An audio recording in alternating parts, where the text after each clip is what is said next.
मगर नौजवानों, ये हाल आज हम देख रहे हैं कि कैसे उत्तर प्रदेश में एक ही समुदाय को टारगेट किया जा रहा है। गंगा में कश्ती में रमजान के दिन में हमारे 14 मुस्लिम नौजवानों ने रोजा खोला।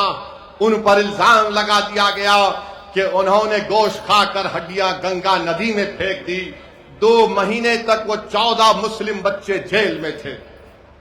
2 महीने तक जेल में थे। कितने ये नाम निहाद सेकुलर पार्टी के नेताओं ने अपनी आवाज उठाई, अपनी जबान को जुम्बिश दी, सब गूंगे बनकर बैठ गए। एक दीवाना मजलिस का वैसी पुकार रहा था, ये बच्चों पे जुल्म हुआ है, जुल्म हुआ है।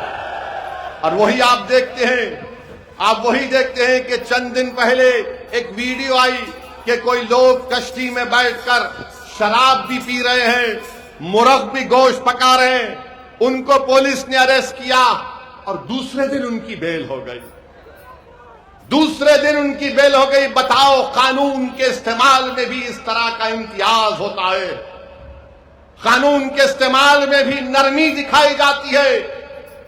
जो मुसलमान थे वो 2 महीने जेल में थे बच्चे, और जो मुसलमान नहीं थे 24 घंटे के अंदर उनको बेल मिल जाती है। बताओ, ये खुली फिरका परस्ती भाजपा और आरएसएस की और योगी आदित्यनाथ की नहीं है तो फिर किसकी है बताइए आप। 24 घंटे में बेल हो गई और वो बच्चे 14 दिन तक जेल की सलाखों में परेशान रहे। पूरा रमजान वहां पर गुजार दिया, ईद वहीं पर गुजार दी। मेरे अजीज दोस्तों और बुजुर्गों, ये नाम निहाद सेकुलर पार्टी के कायदीन गूंगे बनकर ये सब तमाशा देख रहे थे। मेरे अजीज दोस्तों और बुजुर्गों, मेरी आपसे गुजारिश है कि आप इन बात पर गौर फरमाइए। याद रखिए, जब आप यहां से उठकर अपने घर को जाएंगे, मेरी आपसे ये गुजारिश है कि तुम यहां से एक फिक्र लेकर उठो, तुम यहां से एक सोच लेकर उठो, ताकि वो फिक्र और सोच तुम्हारे दिलो दिमाग में इनकलाबी तब्दीली को पैदा कर दे। याद रखो, बीजेपी और आरएसएस को रोकने की जिम्मेदारी सिर्फ उत्तर प्रदेश के मुसलमानों की नहीं है, उत्तर प्रदेश के हर नागरिक की जिम्मेदारी है। अब चुनाव आ रहा है और जैसा हमारा भाषण खत्म होगा, हमारे दोस्त टीवी पर जाकर जो हमसे बेइंतहा इतनी मोहब्बत करते कि अपने घर में अपने बुजुर्गों से नहीं करते हो, इसी से करते हैं, और टीवी चैनल पर बैठकर बोलेंगे ये हमारे वोट को डिवाइड करने आ रहा है। अरे कौन सा वोट डिवाइड हो रहा है बताओ, कौन सा वोट डिवाइड हो रहा है बताओ। कैसे बीजेपी चुनाव पे चुनाव जीत कर जा रही है। बंगाल का इलेक्शन हम लड़ने गए, 280 विधानसभा की सीट 11 हम लड़े, वहां पर भी यही इल्जाम लगा दिए। और जब ममता बनर्जी हार गई और हारने के 10 दिन के अंदर उनके 20 सांसद बीजेपी मोदी अमित शाह के साथ बैठकर चाय पी रहे हैं। उन सांसद में वो भी लोग थे जो दिन रात मुझे गाली देते थे, आज वो मोदी अमित शाह के साथ बैठकर चाय पी रहे हैं। बताओ, क्या तुम्हारी जबानें खामोश क्यों हैं? कैसे चले गए मोदी अमित शाह बीजेपी के पास? वो 60 विधायक भाग गए ममता के।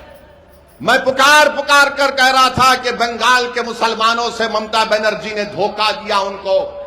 मैं आदादो शुमार पेश करता रहा और आज भी पेश कर सकता हूं। ममता बनर्जी ने मुसलमानों के लिए कुछ नहीं किया सिवाय नाटक के कि ईद के दिन ईदगाह के सामने आकर सर पर कपड़ा डालकर हाथ ऐसा करके दुआ करके ये बताना कि देखो मैं तुम्हारी हमदर्द हूं।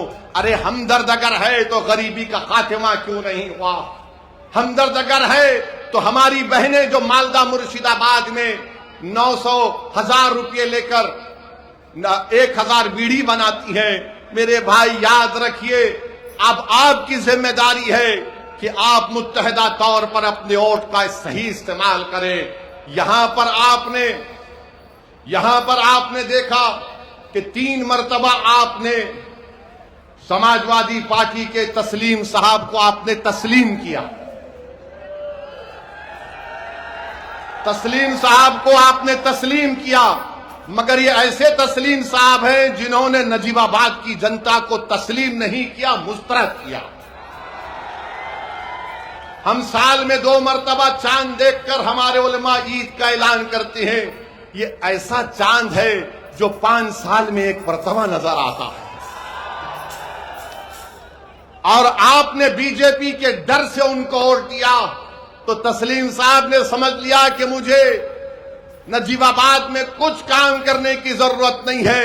मैं बीजेपी का नाम लेके डराऊंगा तो लोग मुझे तस्लीम कर लेंगे। सुन लो तस्लीम साहब, अब नजीबाबाद की जनता मजलिस इत्तेहादुल मुस्लिमीन को तस्लीम करेगी और कबूल करेगी, क्योंकि आपने तो कोई काम ही नहीं किया। आपसे कहा गया रोड का काम करवाओ तो आपने कह दिया मैंने रोड के काम को रुका दिया। आपने कहा कि मैंने रोड के काम को रुका दिया। गवर्नमेंट गर्ल्स का इंटर कॉलेज नहीं है, मेडिकल कॉलेज मंजूर हुआ, तस्लीम साहब सोते रहे, वो कॉलेज कहीं और चला गया। एक बाईपास जो आजाद चौक झंडा चौक से हरिद्वार तक जाता है, इन्होंने कहा कि मैंने इसके काम को रुकवा दिया। क्यों रुकवाया भाई? आपके पेट में दर्द हो रहा था तस्लीम साहब जो आपने इस काम को रुका दिया?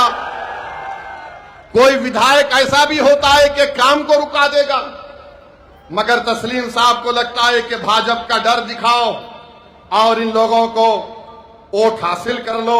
अब आप जानते हैं कि नजीबाबाद में विकास शहर में कोई नहीं हुआ। ये पूरी समाजवादी की लीडरशिप ढीली लीडरशिप है, एकदम बिल्कुल ढीली लीडरशिप है। मैं आपसे अपील कर रहा हूं कि नजीबाबाद और बिजनौर जिले के विकास के लिए आने वाले विधानसभा में आप मजलिस इत्तेहादुल मुस्लिमीन को वोट दीजिए।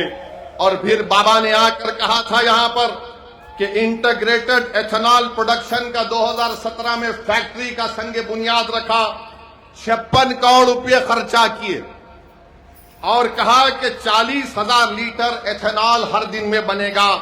मार्च 2024 से फैक्ट्री बंद है। बाबा को फिक्र ही नहीं है।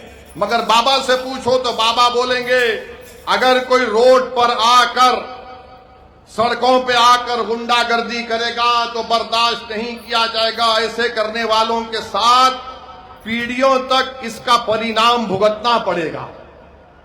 ये बाबा का बयान है।